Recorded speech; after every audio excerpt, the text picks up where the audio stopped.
저는 김순자입니다.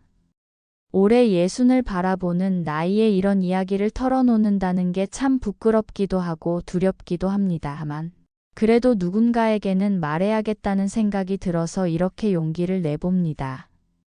모든 것은 시어머니의 치매가 시작되면서 일어났습니다. 구순을 바라보시는 시어머니께서 갑자기 기억을 잃기 시작하셨거든요.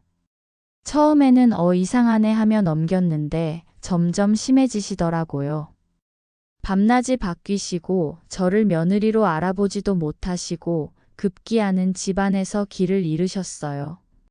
남편과 상의 끝에 어쩔 수 없이 요양병원에 모시기로 했습니다.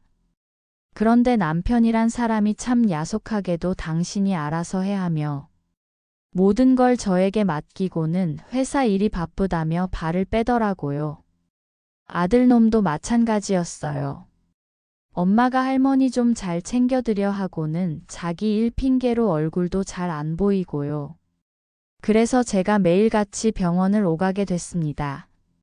아침 일찍 집안일 후딱 마치고 병원 가서 시어머니 수발 들고 저녁 늦게 집에 와서 또 집안일하고 정말 죽을 맛이었어요. 그런데 집에서는 아무도 고생했다 한마디 안 해주거든요. 오히려 병원비가 얼마나 나가는데 하며 돈 걱정만 하고요. 요양병원이라는 곳이 참 서글픈 곳이더라고요. 복도에는 항상 소독약 냄새가 코를 찌르고 여기저기서 신음소리며 울음소리가 들려와요. 시어머니는 4인실에 계셨는데 같은 방에 계신 할머니들도 다들 치매나 중풍으로 고생하고 계시고요. 그런데 어느 날 시어머니 옆 침대에 계신 박 할머니 아드님을 만나게 됐어요. 박상우라는 분이었는데 저보다 한 5살쯤 어려 보이는 50대 중반 정도 되시더라고요. 첫인상이 참 젠틀하고 차분해 보였어요. 처음 마주쳤을 때 그분이 먼저 인사를 하시더라고요. 안녕하세요. 저는 이번 침대 박순옥 할머니 아들 박상우입니다 하면서 정중하게 허리를 숙이시는데 오랜만에 제대로 된 인사를 받아보는 것 같아서 마음이 따뜻해졌어요. 아, 네. 저는 4번 침대 김영순 할머니 며느리 김순자라고 합니다 하고 인사를 드렸죠. 그랬더니 그분이 정말 고생이 많으시겠어요. 매일 오시는 걸 봤는데 존경스럽습니다 하시더라고요. 그 한마디에 제가 얼마나 울컥했는지 몰라요. 집에서는 당연하다는 듯이 여기던 일을 누군가 알아봐 주니까 눈물이 핑 돌더라고요. 아니에요. 당연한 일이죠. 뭐 하고 대답했지만 속으로는 이런 사람도 있구나 싶었어요. 그 뒤로 병원에서 자주 마주치게 됐어요. 저는 거의 매일 오니까 그분도 자주 어머니를 뵈러 오시더라고요. 처음에는 가벼운 인사 정도였는데 점점 이런저런 이야기를 나누게 됐어요. 어머니 상태는 어떠세요? 우리 어머니는 요즘 밤에 잠을 못 주무셔서 걱정이에요. 이런 식으로요. 알고 보니 그분도 저랑 비슷한 처지였어요. 아내가 일찍 돌아가셔서 혼자 어머니를 돌보고 계시더라고요. 그런데 참 신기하게도 그분은 절대 불평을 하지 않으셨어요. 오히려 어머니가 저를 키워주셨으니 이제 제가 보답할 차례죠 하시면서 담담하게 받아들이시더라고요. 저는 그런 그분의 모습이 참 인상 깊었어요. 우리 남편이나 아들은 시어머니 일로 조금만 불편해도 투덜대는데 이분은 정말 다르구나 싶었거든요. 한 달쯤 지나면서 우리는 더 가까워졌어요. 병원 1층 로비에서 우연히 만나면 같이 커피 한잔 하면서 이런저런 얘기를 나누곤 했어요. 주로 부모님 건강 얘기였지만 가끔은 개인적인 얘기도 했고요. 어느 날 제가 요즘 너무 힘들어서 우울해 죽겠어요 하고 털어놓았더니 그분이 조용히 제 손을 덮으시면서 정말 고생 많으시네요. 순자 씨도 때로는 자신을 위한 시간을 가지셔야 해요 하시더라고요. 그 순간 제 가슴이 두근거렸어요. 언제부터인지 남편 손길도 시들해진 지 오래고 여자로서 대접받은 기억이 언제인지도 가물가물했는데 오랜만에 누군가 저를 여자로 봐주는 것 같아서 설레었거든요. 그 뒤로 저는 병원 가는 게 조금씩 기대되기 시작했어요.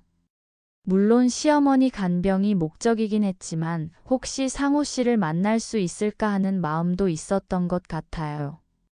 상호 씨도 점점 저에게 관심을 보이시더라고요.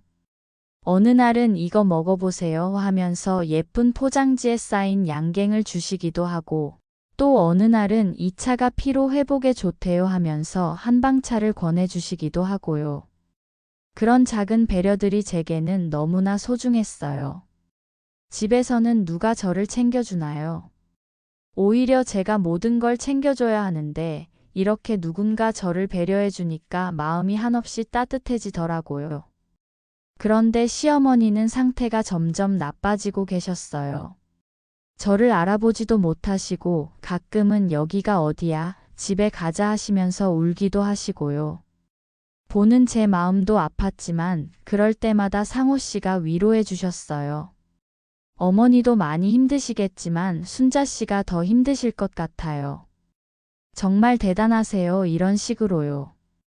어느 날 저녁 시어머니가 잠들어 계실 때 복도에서 상호 씨와 이야기를 나누고 있었어요. 그런데 갑자기 그분이 제 손을 살짝 잡으시더라고요. 순자 씨, 정말 고생 많으세요 하시면서요. 그 순간 제 온몸에 전기가 흐르는 것 같았어요. 오랫동안 잊고 살던 감정이 되살아나는 것 같더라고요.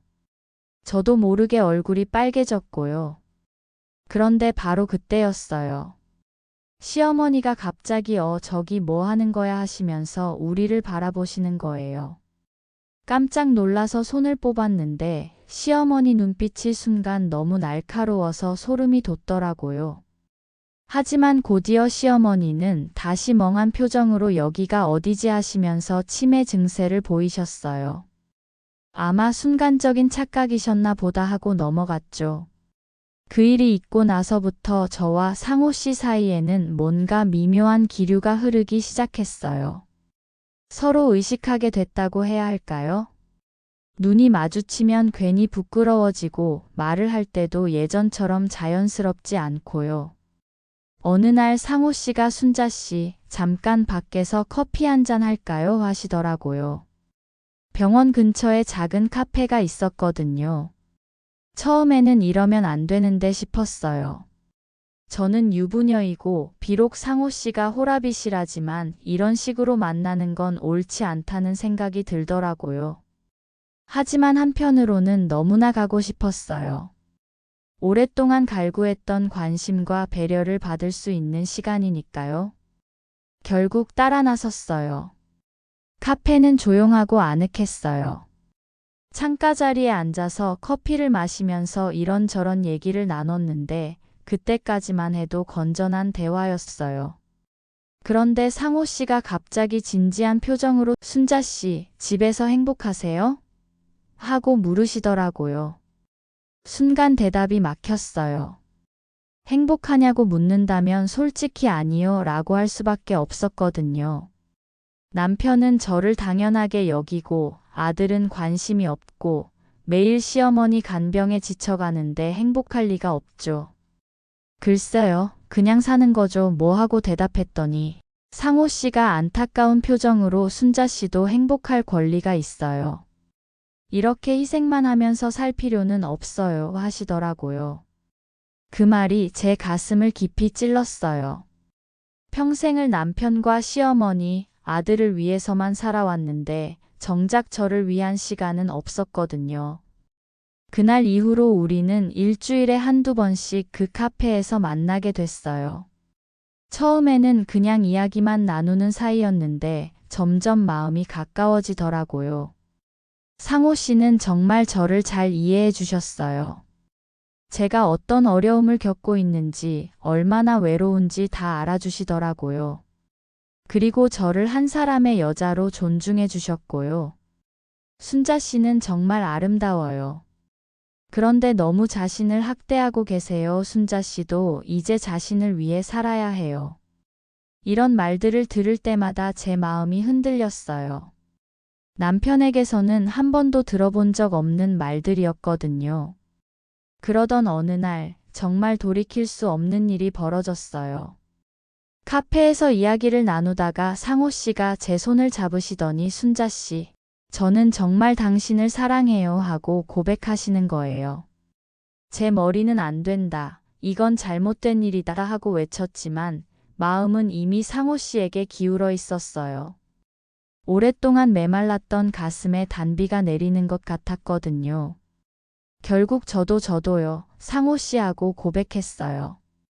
그날이 모든 것이 시작된 날이었어요. 우리는 사랑에 빠졌고 금기를 깨뜨렸어요. 비록 잘못된 일이라는 걸 알면서도 그 달콤함을 포기할 수 없었어요. 하지만 불륜이라는 게 얼마나 무서운 건지 그때는 몰랐어요. 한 달 정도 지났을까요? 어느 날 병원에서 간병사 아주머니가 저를 부르시더라고요. 순자 씨, 혹시 이번 침대 보호자분이랑 너무 자주 만나시는 거 아니에요? 사람들이 수군거려요. 순간 얼굴이 하얘졌어요. 우리가 조심했다고 생각했는데 다른 사람 눈에는 다 보였나 보더라고요. 아니에요. 그냥 같은 처지라서 이야기를 나누는 거예요 하고 변명했지만 간병사 아주머니 표정이 영 좋지 않더라고요. 그날 집에 돌아와서도 마음이 편치 않았어요. 이러다가 들키면 어쩌지 하는 불안감이 계속 들더라고요. 그런데 더 큰 충격이 기다리고 있었어요. 며칠 후 아들이 갑자기 집에 찾아와서는 벌겋게 화를 내며 소리치더라고요. 엄마, 도대체 뭐 하는 거예요? 병원에서 다른 남자랑 바람났다는 소문이 온 동네에 퍼졌어요. 제가 얼마나 놀랐는지 몰라요. 무슨 소리야, 그런 게 아니야 하고 부인했지만 아들은 믿지 않더라고요. 엄마, 창피한 줄 아세요? 우리 가족 체면이 말이 아니에요. 당장 그 남자와 관계를 끊으세요. 남편도 회사에서 들었다며 저를 다그쳤어요. 당신이 정말 그런 일을 했나 하면서 의심의 눈초리로 저를 바라보더라고요. 그때까지도 저는 아니다, 오해다 하면서 버텼어요. 하지만 마음 한구석에서는 이제 끝이구나 하는 절망감이 밀려왔어요. 그런데 정말 충격적인 일이 벌어졌어요. 다음 날 병원에 갔는데 시어머니가 갑자기 또렷한 목소리로 말씀하시는 거예요. 내 눈엔 다 보인다. 너 며느리 맞니? 그 순간 제 등에 식은땀이 흘렀어요. 평소에는 저를 알아보지도 못하시던 분이 갑자기 이렇게 명확하게 말씀하시니까 너무 무서웠어요. 어머니, 무슨 말씀이세요? 하고 어물어물댔더니 시어머니가 날카로운 눈초리로 저를 쏘아보시면서 내 며느리가 내 눈앞에서 다른 사내랑 하시더라고요. 그때 마침 아들이 병실에 들어왔어요. 시어머니 말을 듣고는 얼굴이 사색이 되더니 엄마, 이게 정말이에요? 하고 다그쳤어요. 더 이상 숨길 수 없었어요. 결국 모든 걸 털어놨죠. 상호 씨와의 일을요. 아들은 실망한 표정으로 고개를 흔들더니 엄마, 이제 어떻게 해요? 온 동네 사람들이 다 알아요 하더라고요. 그리고 더 큰 충격은 상호 씨가 갑자기 어머니를 다른 병원으로 옮기겠다며 사라진 거예요. 마지막 인사도 없이 그냥 자취를 감추신 거죠. 저는 그제야 현실을 깨달았어요. 결국 저 혼자만 모든 걸 감당해야 한다는 걸요. 동네 사람들의 시선은 정말 견디기 힘들었어요. 마트에 가도 길을 걸어도 사람들이 수군거리는 소리가 들렸어요. 저 사람이 요양병원에서 바람났다는 나이도 이만큼 먹고 창피하지도 않나. 가족들도 저를 냉대했어요. 남편은 아예 말도 걸지 않고 아들도 며칠에 한 번씩 안부만 묻고 갈 뿐이었어요. 그 와중에도 시어머니 간병은 계속해야 했어요. 혼자서 모든 걸 감당하면서 정말 죽고 싶었어요. 차라리 그때 참을 걸 하고 후회해도 이미 늦었죠. 그런데 더 놀라운 일이 벌어졌어요. 시어머니가 세상을 떠나시기 며칠 전에 갑자기 정신이 또렷해지신 거예요. 그날은 병실에 저 혼자 있었어요. 시어머니가 제 손을 잡으시더니 조용히 말씀하시더라고요. 순자야, 미안하다. 깜짝 놀라서 어머니, 갑자기 왜 그러세요? 했더니 시어머니가 눈물을 흘리시면서 고백하시는 거예요. 나도 젊었을 때 내 시아버지가 전쟁 나간 사이에 다른 남자를 만난 적이 있었다. 저는 너무 놀라서 말이 안 나왔어요. 그때 나도 외롭고 힘들어서 그런 실수를 했는데 평생 죄책감에 시달렸다. 그래서 너를 더 괴롭혔나 보다. 내가 저지른 죄를 너한테 화풀이한 거였어. 시어머니는 계속 말씀하셨어요. 사람은 누구나 실수할 수 있다. 하지만 그 실수를 반복하면 안 돼. 너도 이제 그만 멈춰야 한다. 어머니, 저는 눈물이 터져서 말을 잇지 못했어요. 순자야, 늦었지만 이제라도 바른 길로 가거라. 그래야 네가 그리고 우리 가족이 다시 평화로워질 수 있다. 그 말씀을 마지막으로 시어머니는 며칠 후 세상을 떠나셨어요. 장례식 날 상호 씨가 나타났어요. 조문을 온 거였죠. 장례식이 끝나고 저를 따로 부르더니 순자 씨, 이제 우리 함께 새로 시작해요 하더라고요. 한때는 그렇게 듣고 싶었던 말이었는데 이상하게 마음이 움직이지 않더라고요. 상호 씨, 저는 이제 다시는 잘못을 반복하지 않겠어요. 미안해요. 상호 씨는 이해할 수 없다는 표정이었지만 저는 이미 마음을 정했어요. 지금 저는 시어머니의 영정 앞에 앉아 있어요. 매일 아침차를 올리고 저녁에는 안부를 여쭤봐요. 남편과 아들도 조금씩 저를 용서해 주는 것 같아요. 아직도 동네 사람들의 시선은 따갑지만 이제는 견딜만 해요. 사람은 누구나 실수할 수 있다고 시어머니께서 말씀하셨지만 그 실수가 가져오는 대가는 정말 혹독했어요. 한순간의 외로움과 설렘 때문에 모든 걸 잃을 뻔했거든요. 불륜이라는 불씨는 결국 모든 것을 태워버려요. 가족도, 명예도, 평화로운 일상도 모두요.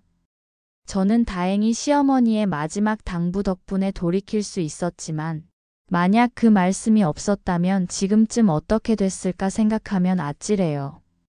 이제 저는 다시 예전의 평범한 며느리로, 아내로, 어머니로 살아가려고 해요.